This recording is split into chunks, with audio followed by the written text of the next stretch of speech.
Samantala mga idol, ang atin namang good news, mga alternatibong pampaingay sa pagsalubong ng bagong taon. Alamin sa good news ni Idol Maya.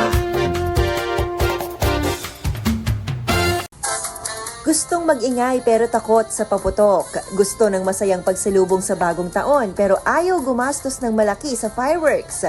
May solusyon dyan sa mga alternatibong pampaingay na madaling hanapin sa mga pamilihang bayan. Kabilang sa pinakapopular ang turotot at air horn na karaniwang ginagamit sa pagpatak ng alas 12. Simple man, siguradong rinig at swak pa rin sa lahat ng edad.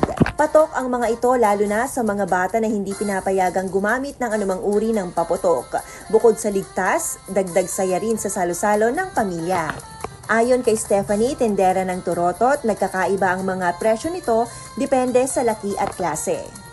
Nandito tayo ngayon sa isang nagtitinda ng turotot dito po sa Dagupan City kung saan ito po kanilang mga panindang turotot dito. Ito po yung ganitong design po mga idol ay 3 for 100. Samantalang yung ganito naman ay nasa 20 pesos po. Uso rin ngayon ang tinatawag na bubble fireworks machine kung saan tila may fireworks display dahil sa mga lumalabas na bula na sinasabayan ng makukulay na ilaw. May saya, walang paputok at bawas panganib.